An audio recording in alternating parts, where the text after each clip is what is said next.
Mengapa Erlangga Hartarto tiba-tiba mundur sebagai Ketua Umum Partai Golkar? Kita ulas bersama Wakil Ketua Umum Partai Golkar, Ahmad Doli Kurnia, dan pakar politik dari ISEAS, Made Supriyatma. Selamat malam, Bang Doli, malam, Pak Made. Selamat malam. Malam, saya ke Bang Doli, pasti ada banyak why hari ini, ada banyak kenapa pertanyaannya di publik. Pertama kenapanya adalah, kalau bicara soal transisi pemerintahan, kan sisanya 2 bulan kurang lagi, Bang Doli. Kenapa harus memutuskan untuk mundur, Pak Erlangga?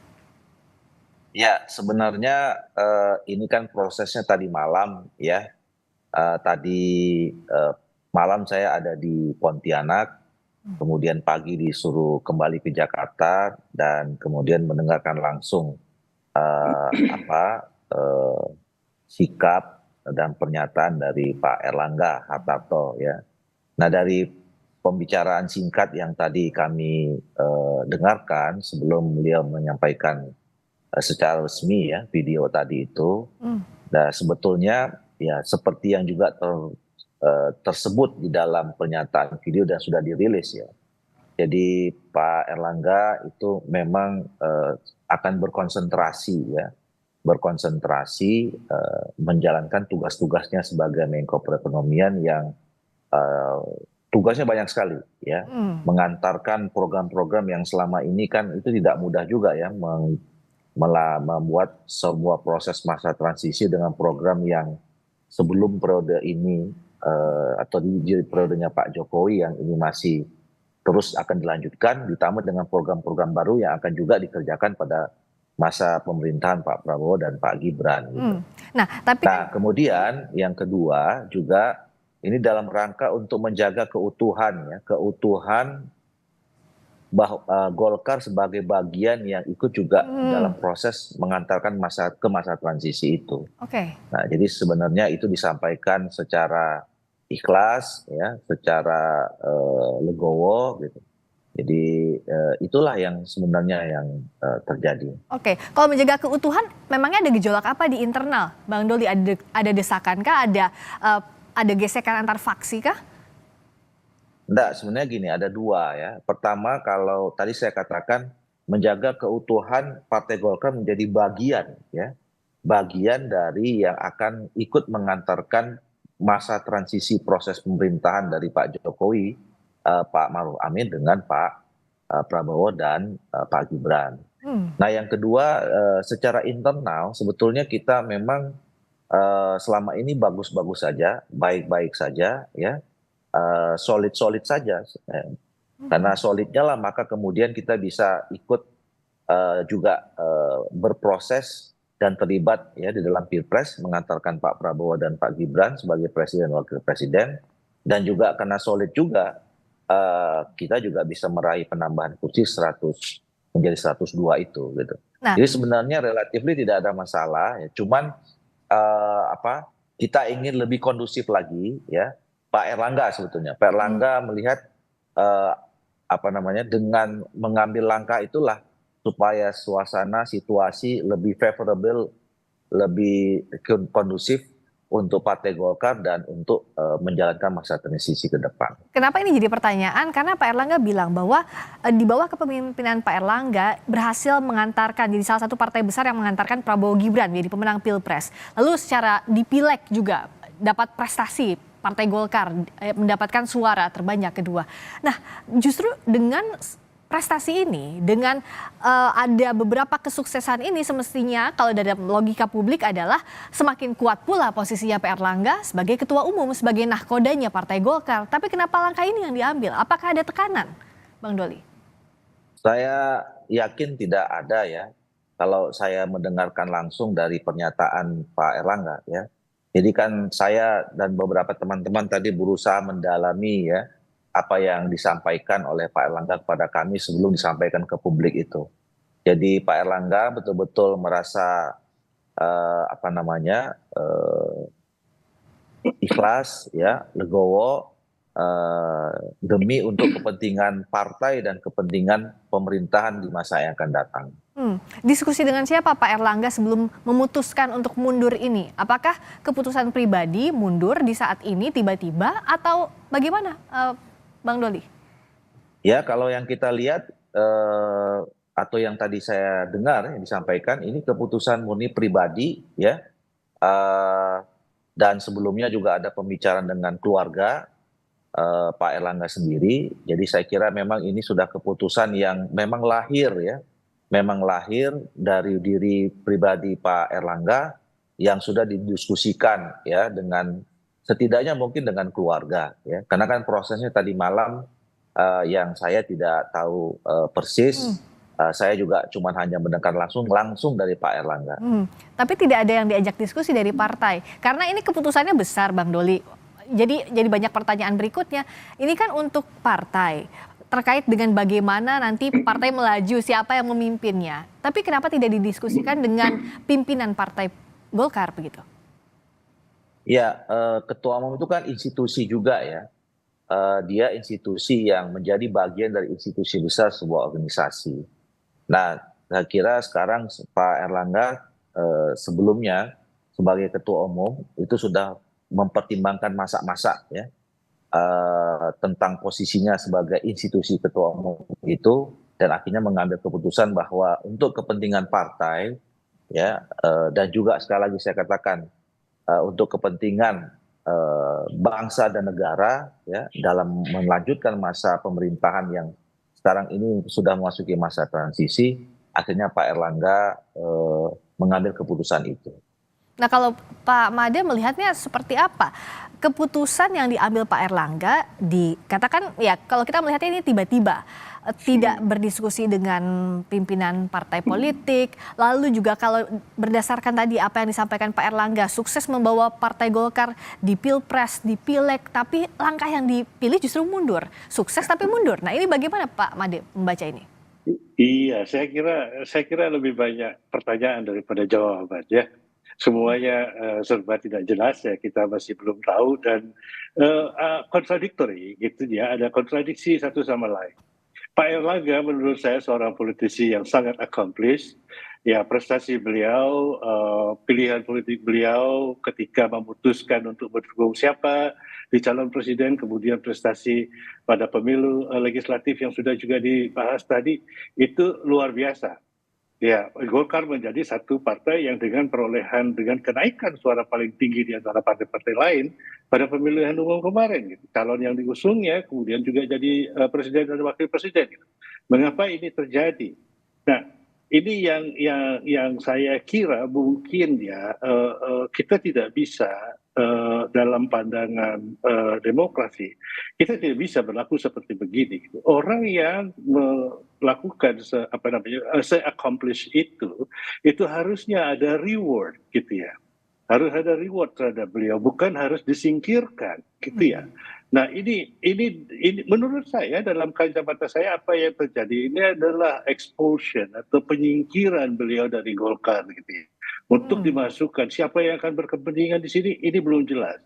Semakin hari kita akan melihat polanya, gitu, ya. Tapi desas-desus di luaran bahwa ada kepentingan pihak istana, bahwa Pak Jokowi kemudian ingin, karena beliau tidak berpartai, ingin di PDIP juga tidak terlalu diterima, begitu kan, terus kemudian sekarang ingin membuat kendaraan sendiri, gitu, ya.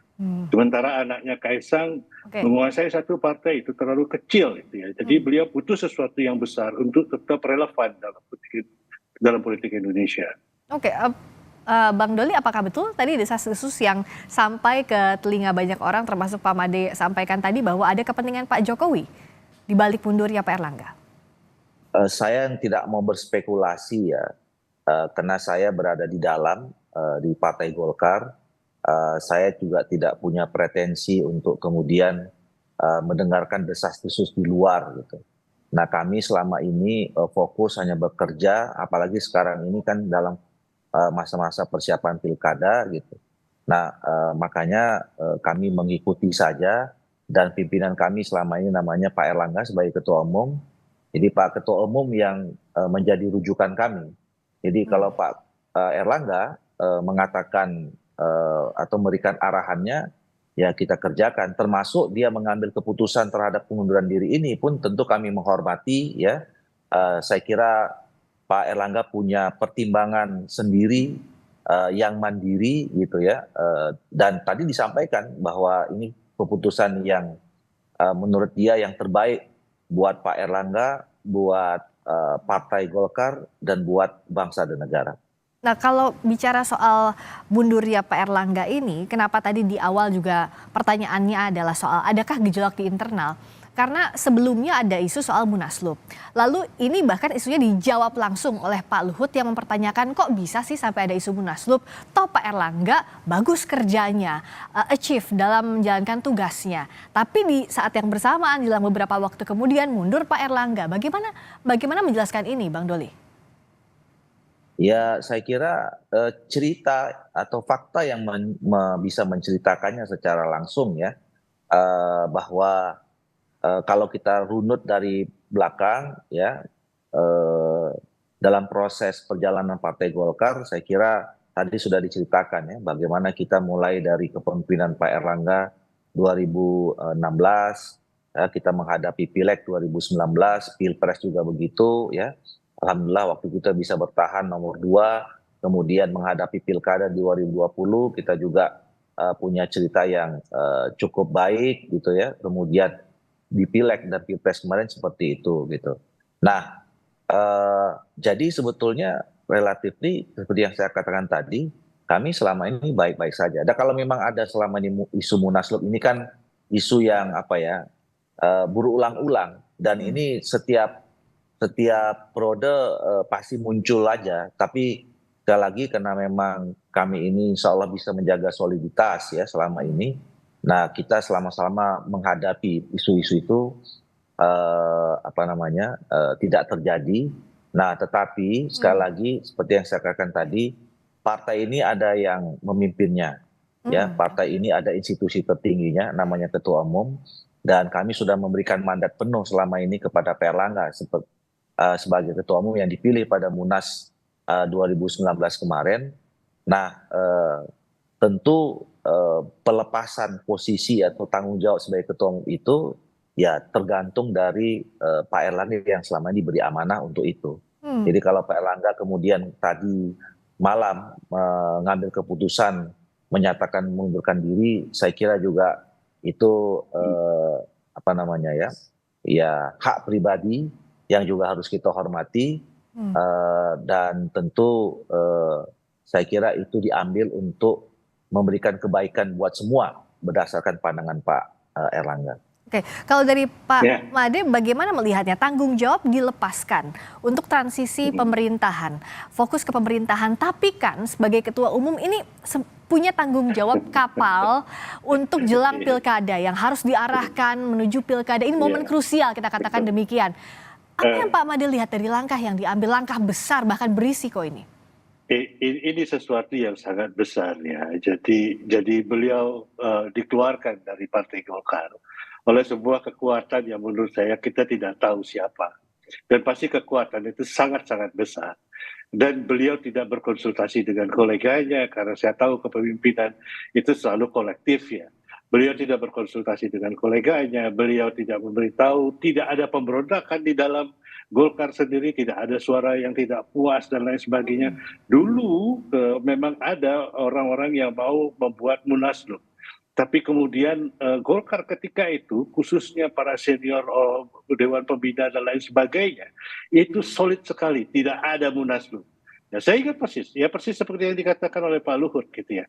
Jadi apa salahnya beliau, seorang yang sangat accomplished, tidak ada angin, tidak ada hujan, terus kemudian tiba-tiba harus berhenti ya di tengah-tengah yang seharusnya kejayaan politik yang beliau nikmati. Ini sesuatu yang unprecedented, yang tidak pernah ada, gitu ya. Jadi kalau menurut saya ada sebuah kekuatan yang memaksa secara pribadi menghantam dan terus kemudian kita tidak tahu itu apa, gitu ya.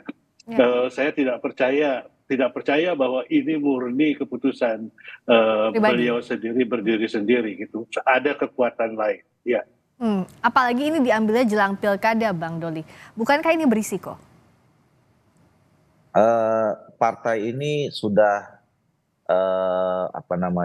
partai yang tertua. Tahun ini kami 60 tahun, ya. dan kami juga sudah banyak sekali menghadapi pasang surut ya bagaimana menjalankan roda organisasi Partai Golkar ini. Nah, insya Allah dengan diambilnya keputusan Pak Erlangga mundur dan kemudian tadi kami juga sudah disampaikan, dititipkan gitu ya.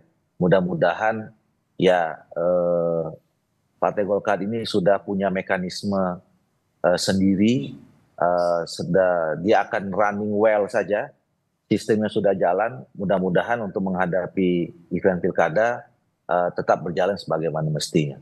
Tapi siapa yang pegang kendalinya? Nah, sekarang dengan ini kembali kalau pertanyaan itu kembali kepada mekanisme organisasi ya yang diatur dalam ADRT dan Juklak ya. Jadi dengan mundurnya seorang ketua umum tadi sudah ada pernyataan resminya ya.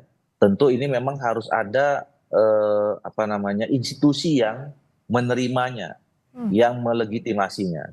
Nah, itu namanya rapat pleno. Okay. Nah, dalam waktu dekat kita akan segera merapat pleno, mungkin paling lambat hari Selasa ya, untuk menerima surat pengunduran diri Pak Erlangga Hartarto sebagai ketua umum itu. Nah, selama memang sampai ke sana ya, secara de jure memang masih Pak Erlangga Hartarto karena memang secara institusi belum diterima oleh pengunduran diri itu belum diterima secara resmi dalam institusi yang resmi dan formal pula yang namanya rapat pleno itu. Oke. Nah, jadi dan seperti biasanya walaupun secara de jure belum bisa diterima, tapi secara de facto kan kita semua mekanisme ini berjalan, organisasi berjalan. Sampai hari ini saya bolak-balik terus masih ke DPP mengurusin pilkada. Ya, insya Allah bisa berjalan dengan baik. Nanti kita tunggu sampai hari Selasa siapa yang nanti akan disepakati oleh rapat pleno untuk menjadi pelaksana tugas ketua umum. Oke, nah dari nama PLT yang masuk itu apakah dijaring nama-nama siapa saja yang berpotensi? Sudah ada namanya, Bang Doli? Oh, enggak, itu kan biasanya kami sudah ada 11 wakil ketua umum kan di DPP dan seperti biasanya itu ditunjuk nanti salah satu disepakati ya, disepakati salah satu dari wakil ketua umum yang ada itu. Pak Made kan kalau bicara soal masih ada waktu sampai hari Selasa, secara de jure memang masih Pak Erlangga Hartarto, tapi secara de facto partai juga tentu butuh pimpinan. Bahkan dalam waktu 24 jam saja seakan-akan kurang untuk kerja partai, apalagi ini gitu tidak ada nahkodanya secara de facto. Nah, bagaimana membaca dinamika ini dan apa yang bisa terjadi jelang penunjukan PLT? Meskipun nanti berdasarkan kesepakatan, tapi kan tidak ada kesepakatan juga tanpa lobby-lobby di belakangnya tentu. Iya, kalau saya melihatnya begini, jadi ini kekuatan yang mengambil alih itu sudah menguasai partai sebetulnya. Jadi kalau kita melihat bahwa politisi Golkar di dalam Golkar kemudian tidak berani bicara dan kemudian mengatur. Kalau politisi sudah berbicara tentang aturan-aturan mainnya begini dan tidak, saya sebagai pengamat berpengalaman untuk melihat bahwa ini ada sesuatu gitu ya. Jadi kekuasaan itu sudah beralih di dalam Golkar sebetulnya, tidak dipegang oleh Pak Erlangga Hartarto sendiri, tapi dipegang oleh sebuah kekuatan yang kita mungkin bisa meraba, bisa tahu gitu ya siapa itu gitu ya. Saya sendiri punya dugaan kuat sekali bahwa itulah gitu yang menguasai partai sampai sekarang ini. Jadi sampai Selasa pada akhirnya begitu Pak Erlangga membacakan surat keputusan untuk mundur, itu partai sudah diambil alih. Ya, jadi tidak ada lagi persoalan. Ya, tidak ada lagi persoalan dan siapapun yang akan dikehendaki oleh kekuatan ini, baik dalam pilkada dan lain-lain sebagainya itu akan lolos. Itu jadi menang dan kalah. Kalau kita lihat dari perspektif itu ya, mohon maaf saya harus katakan bahwa Pak Erlangga kalah dalam hal ini. Dan hormat saya setinggi-tingginya, beliau politisi yang sangat accomplished, tidak seharusnya beliau diperlakukan seperti begini. Itu aja kata-kata saya. Oke, Bang Doli, bagaimana untuk menjaminkan Partai Golkar ini ke depannya tidak oleng? Tentu sebagai partai tua, Golkar punya mekanisme, punya sistem yang kuat di dalamnya. Tapi bagaimana agar memang tadi yang disampaikan Pak Made, ada kekuatan ini tidak mengobrak-abrik apa yang ada di dalam internal Partai Golkar, Pak Bang Doli? Ya, kembali kepada aturan dan mekanisme organisasi yang berlaku, ya. Tadi seperti saya katakan, kita selama ini sudah punya sistem yang running well, gitu ya. Kalau misalnya terbentur pada satu persoalan, kita punya solusi yang diatur semua dalam mekanisme organisasi kita. Nah, termasuk misalnya kalau misalnya seorang ketua umum mengundurkan diri, kami juga punya exit way-nya. Nah, dalam waktu dekat tadi saya katakan pleno, dan mudah-mudahan ya ini kan kalau kita tarikan paling lama Selasa, dan sampai hari Selasa itu kan sebetulnya seperti saya katakan tadi, ini kan jalan saja semua roda organisasi ini. Apalagi kalau tadi pertanyaannya soal pilkada, ya ini jalan terus. Nah, tinggal nanti mudah-mudahan tidak akan ada masalah ya yang cukup signifikan pada saat nanti kita menghadapi pilkada. Kita akan nantikan siapa yang akan menggantikan posisi Erlangga Hartarto jadi Ketua Umum Partai Golkar, PLT Ketua Umum Partai Golkar hari Selasa ya, paling lambat tadi seperti kata Bang Doli. Terima kasih Bang Ahmad Doli Kurnia, Wakil Ketua Umum Partai Golkar. Terima kasih juga Pak Made Supriyatna. Sama Pak Made. Terima kasih, selamat malam.